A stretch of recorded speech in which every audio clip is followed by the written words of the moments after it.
Hi everyone, I hope you're having a good week so far, and welcome to this week's Midweek Storytime. And remember, I said it's going to be a little different, and this is your story edition. You know, there's been topics that I've been wanting to talk about to you ladies, but they're not really my story to share. So today with me, I have my amazing mom. Hello. She's here with me. She's going to share her story. And it's a good one. I know I've mentioned before that I was raised by a single mom, but there's just so much more to unpack.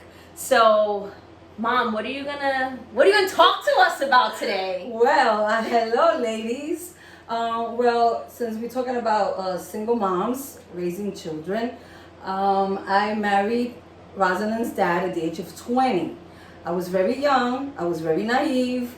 I really didn't know what marriage was about, even though that my parents did advise me, gave me some advice of what to do or not to do. But until you don't live it, you really don't know what a marriage is about. Yeah. I married young, like I said, a little naive. All I know was that I was in love with this man. He was my first love. And all I know is that I just wanted to be with him.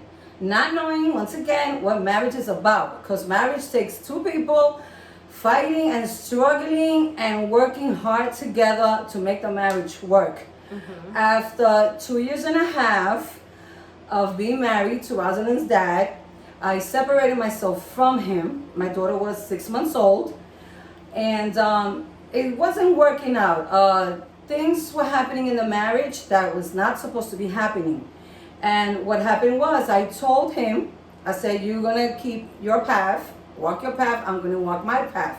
We was actually going to grandma's house, and in the car, before I got out, I told him, okay, you're gonna go your way, I'm gonna go my way. I went to my parents' home crying with my 6-month-old baby in my arm. Luckily that I was blessed, not luckily, but I was blessed that I still have my parents that I can go. Yeah, because a lot of women have nowhere to go when they feel trapped. Which makes it even harder. Exactly. They could feel trapped in a relationship that is not beneficial for anyone. So it's good that you did have a circle of people around you that could be there for you. Family, yes. So it was really hard because I took a burden to my parents. I took the stress to my parents because, of course, you're going to worry about your child and their situation, whether they're adults and they have their own family. You're always going to worry about your kids. And my father was the one that took it the hardest, and it was very, very hard. My daughter was just a baby, 6 months old. I cried a lot because, like I said, this man was my first love. He was my first everything. I thought that I was going to die without this man. I thought that it was the end of the world for me. That's it. What am I living for? And I never told my daughter this until earlier. I told her. I even thought about suicide. I lived on a fourth floor, and I looked out the window, and I said, what if I jump out of the window and just relieve myself of this pain? And I was like, no, wait a minute. I looked at my child. I looked at the window, but then I looked at my child, which was a baby, and I was like, no, I have my love, my baby. She's my love. She's my life. And thank you for not killing yourself, Mom. Thank you. So I was like, I have to live for my baby, for my daughter. So immediately that thought just erased from my mind. Kill myself over a man? Come on, ladies. Never. No woman should ever even think of that thought at all whatsoever over a man, because life does go on. At the moment, I thought I was like trapped. I was like, what do? I thought I was like I said, the end of the world for me. That was your what the heck moment. Yes. And even though you had a support system to go to, I can't imagine how difficult it was to say, hey, Mom, Dad, my marriage has failed. Yes. Now I have to come and live with you and be a burden to you. Yes. It was very hard. You didn't, my mom didn't have her high school diploma. She wasn't working. She was a homemaker. So she really was coming, not just by herself, but now she had a baby coming with them. I mean, they loved me. I was their princess. I mean, they would have taken me and not her. Regardless. But, I think it took a lot of humbleness for you to go back and say, I didn't succeed at this marriage thing, and I'm here. So even though you did have the support system, it was still hard to go to them. I know for my infertility journey, I have an amazing support system, but I refused to tell them what was happening. Yes. I didn't want to tell them what was going on because I didn't want to seem like a failure. I didn't want to seem like I needed to be babied or anything like that. So now you are at your parents' house, you have a 6-month-old baby, you contemplated suicide, and thankfully you snapped out of it and saw that you had a daughter that, you know, there is still life to live. There's more to life. Despite all your feelings, I mean, your feelings are valid. This was someone you were in love with, that you were married to. Like, I love my husband. My husband's my first love. Like, you know, I can't really imagine life without him. So I can't imagine what it was like to be in your shoes at that time. But, like, how did you overcome that? Like, what helped you? Well, we were separated for a year. Still talking to each other, still trying to make things work. Okay. We did get back together, and my daughter turned 2 when we got back together, and that only lasted 6 months because still the things that were not supposed to be happening in a marriage were still happening. The second time I left him, okay, I said, that's it. After a couple of years after that, I filed for divorce. That was either 94, 95. I'm bad with years and dates. But that was $600 back in the day. It's like $1,500 now or more. So I filed for divorce and I finally did divorce him. It took me a while to finally stop loving this man, and it took me a while to finally forget him. But it was hard, and especially the holidays, like Christmas, New Year's Eve, birthdays. It really hits you the hardest, because I remember one afternoon, I was sitting alone by myself, staring at the Christmas tree, and I started crying because I was like, this man, I'm sure he's out there having some fun with some women or a girlfriend or whatever, and I'm here by myself, crying, llorando las penas, como dicen. But yes, it was very hard, and financially, like, I wasn't working at that time, I wasn't in school, and I had the support of my parents. My parents were supporting me, even though her father did pass some child support, but it was never enough because our baby needs so much. And I was always trying to give my daughter everything she needed, because her birthday is right 2 days before after Christmas. So she always asked for the most popular toys, the most expensive toys. But thank God I always managed to give her what she wanted, because she deserved it as a child. She was a very good daughter. See, I was good, y'all. And she's still a good daughter. And but yes, it was hard because I didn't want to be there. I wish I was on either my own, or I wish I was able to be with my husband again. But that did not happen.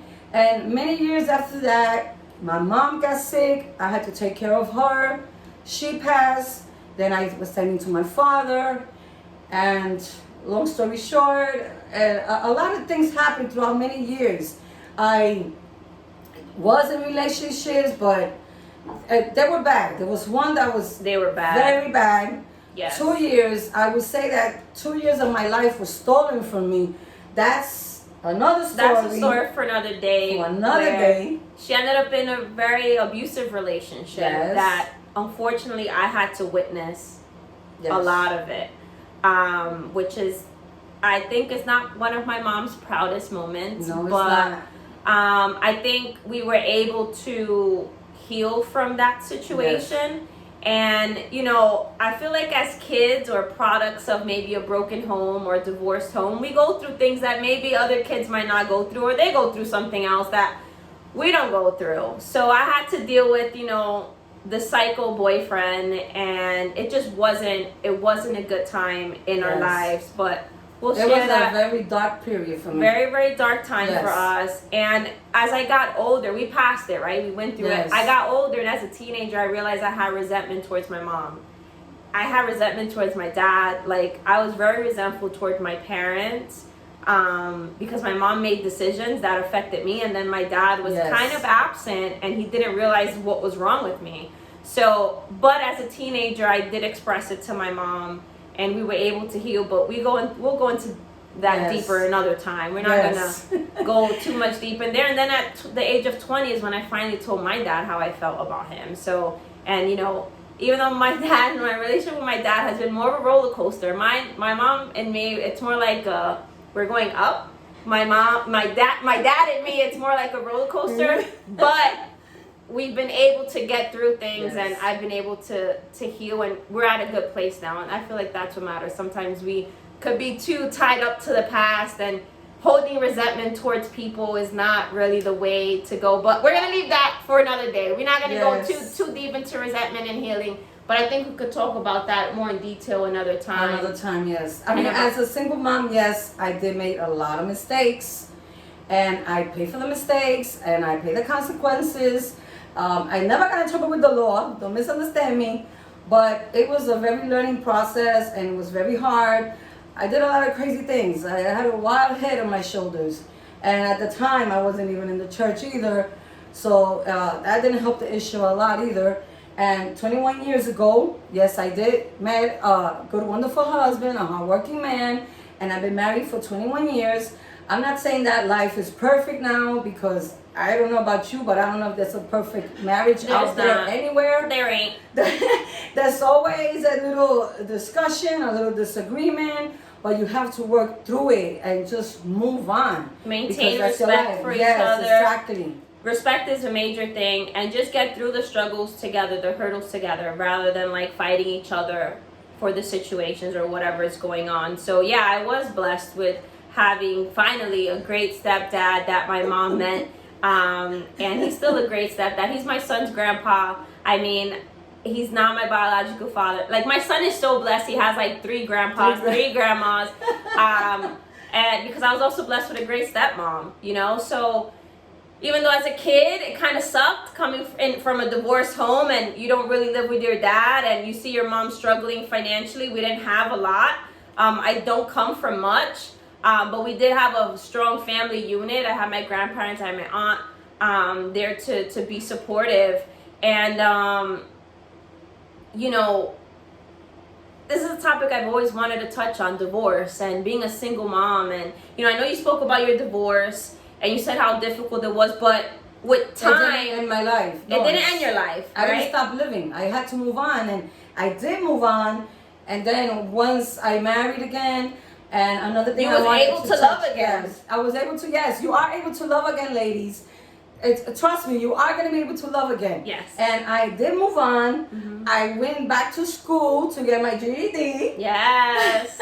That's another story. That's another story. In 2018, I graduated with my associates. With honors, y'all. With honors. Yes. What was it? A 3.6 GPA? Yeah, I didn't even do that good at 54, undergrad. a 3.6 GPA. Yeah, Hey, so, that wasn't bad. Like, my mom really is the prime example that it's never too late. It's never too Life late for goes school either, on. no. You know, one of my goals before leaving my house, I got married at 27 and I left my house. I wanted to make sure my mom was okay. So I turned into the parent and she turned into the child. Yes. And she went, you know, I paid for her GED. She was like, I don't know, how am I supposed to do this? I don't have the money. I was like, I'll pay for it. If you fail it, then you got to pay me back. She passed it. I paid for the GED. I paid nothing back. She got her associate. She did amazing. You know, I was able to like really see her growth. I mean, there was a lot of times where we were fighting because of math problems. Because I was a tough teacher. I hated math. I hated math. I was like, you're gonna get this, and I'm not giving you the answers. But when I graduated college, you wasn't living anymore. So I wasn't. I did it by myself with some tutoring. Yeah. So she, you know, she really did, and she is like an amazing example of, you know, just someone who's able to turn lemons into lemonade. Like, your marriage didn't work out okay. Like, you moved forward. It was hard. It's not like, oh, well, whatever. Like, it's no, like, it's a marriage. It holds weight. It's important. And divorce is never easy. No matter how horrible or how great the man was, divorce is never easy. And then now you have a kid too, so you still have to know how to co-parent. So you're trying to get over someone who you still have to talk to because you got a kid with them. Yes. So that makes it even harder. So, you know, and again, like she said, there was like bumps in the road, and she made mistakes, and you know, and we were able to forgive and move on and heal, which I think is so important. But yeah, Mom, like, thank you so much for sharing your story. I know it's so hard for us as women to really share our mistakes, our downfalls, our failures. But I really do honestly believe that when we share our stories, that there's like this is what makes me like move on. Like that there's this one woman watching and she feels like she's at the end of her rope. Maybe there's this one woman who's in a marriage that ain't that great. You know, because sometimes women stay in marriages because they have children together. Kids. Mm-hmm. And, you know, I don't know how great of an idea that is. Mm-hmm. I mean, a divorce is going to be hard on kids regardless, but staying in a marriage and showing your kids what a loveless marriage looks like might not be the best answer mm-hmm. either. I'm not here promoting divorce. I am pro-marriage and I love being married and I think marriage is amazing is what you make of it. Yes. But if it ain't working and you're trying and you're just miserable, the both of you are miserable, maybe it's time to let's figure out how to peacefully, you know, go our own ways. But I am pro-marriage and like I think in a marriage if both partners want to get through things, they can. But the reality of life is that it doesn't always work that way. You have to also really want it. I mean, you really also have to want it to work. Yeah. Yeah. You know, and really try hard. Both parties have to do that. It's Not like a constant mm-hmm. it's a constant progress. Every day you have to mm-hmm. work on marriage, just like any relationship, your friendships, your relationship with your parents and your siblings and your children is like a constant work. And then there's a saying that you don't really know the person until you live with them. That's 100% truth. You could be dating for 2 or 3 years, but until you don't live with this person, you're really not gonna know them exactly. So so there's a learning curve. I mean, when me and Louis first got married, we didn't live together before we mm-hmm. got married. There was a lot of things we didn't do before we got married. And you know, I asked Louis, I'm like, hey, I'm very upfront and open. So there wasn't too much of surprises from my end. He just said that he didn't think I was as gassy as I was. But hey, we worked through it. He should have asked me. I mean, I told him I was kind of gassy. I guess he didn't believe me. So I mean, there's always surprises when you move with someone. And me and Louis were married for almost 8 years, and we're growing. And we're learning from each other. You have to grow together. You have to grow together. If you're in a team together, it'll work. But hey, it doesn't always work. Like my mom is here. It doesn't always work. But you know, thank you so much for sharing your story and not crying. I know, Daddy crying. And we have a couple of other stories to share, like, you know, domestic violence and healing your relationship with your parents and all these good things. But we're going to save that. A lot of stories. We're going to save my mom has a lot of unpacking to do. We're saving for another time. Like my health, remember 2006? Yeah, like she got really sick one year and I was in ICU for 9 days. Yeah, so that's another story. There's just so much to unpack here, but thank you so much for opening up about your divorce. I know that's a touchy subject for a lot of women, and not many people like to talk about it. And you know, just the struggles of being a single mom. You know, you didn't have the resources, you didn't have the financial resources. You were young. You were trying to figure yourself out at the same time. Along the way, you made some mistakes, some crappy boyfriends. Yes. But I mean, you figured it out. And I think as parents, we always make mistakes. I know one of my goals is like, I know I'm gonna make a mistake, and Lex is probably gonna feel hurt by some of my mistakes, but I don't want to make the same mistakes my parents did. And I think my parents don't want to make the same mistakes their parents did. I think it's so important that we probably break generational curses and we break these like nasty cycles that are in our families, because sometimes we see our parents do something and we know it's wrong and we go and repeat what our parents did. No, let's break that cycle. Let's do better than the generation before us. And I want my son to do better than me and my husband. And that's how we should be like raising our children. And you know, we shouldn't be copying bad behavior even if it came from our parents. So I think the moral of today's story is that, you know, life goes on for you. Life goes on. It's not over. Divorce is not the end of your life. Financial struggles is not the end of your life. Being a single mom or single dad, because the roles could be reversed, is not the end of the world. It's not the end of your life. There's always more life to live. You just gotta find that path again. So thank you so much for tuning in. Mom, thank you so much. You'll probably see her a couple more times again. You'll see me again.